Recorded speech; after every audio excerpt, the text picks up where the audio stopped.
Дастан, жанакы 500 метр аралык деп айтып атпайбызбы? Ошол эмне себептен чыккан, эмнеге 100 метр эмес, эмнеге 1 километр эмес, эмнеге 500 метр? Ошону бир тактап айтып бере аласызбы? Мисалы азыр мисалга келтире турган болсок, кар көчкү тилкеде боло турган болсо, ушул бетти эле алалы да. Эми бул жерден жок дегенде 300-400 метр чыгат узундугучу. Эгер түшө турган болсо, бул жерде көчкү. Кар көчкү түшө турган болсо, 300-400 метр жерди жабат да жолду. Ошол себептен аралыкты 500 метр деп айтканыбыз бекерден бекер эмес да. Жарандар деле ушул айтылып аткан шашылыш билдирүүнү мындай жоопкерчиликтүү карасак жакшы болот да. Мисалы азыр мен мисал келтирип атпайбы, кар көчкү тилкеде боло турган болсо, бул жерден жок дегенде 200 метр жолду жабат. Эми элестетиңиз, 10 машина 10 метр 10 метрден аралыкты сактабай келатат. Селый баары Кудай сактасын, кардын көчкүнүн астында калышы мүмкүн.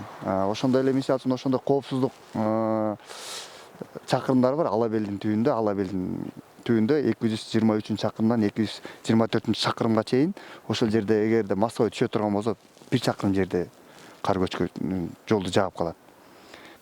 2022-жылы Ишиге Кош автоунаа жолунда ФАПтын жанында коскон ошол жерден көчкү түшүп калып 200 метр жолду жаап кейткеним ошол жолдо келаткан 10 аялдын эмеси бар экен да, балдарычы.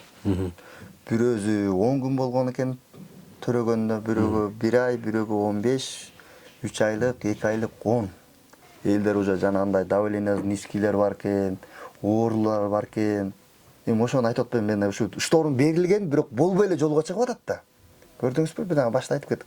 Болбой эле 10 айлык баласы менен, 10 күндүк баласы менен жолго чыгып кетип атат да. Аябай эле кооптуу да.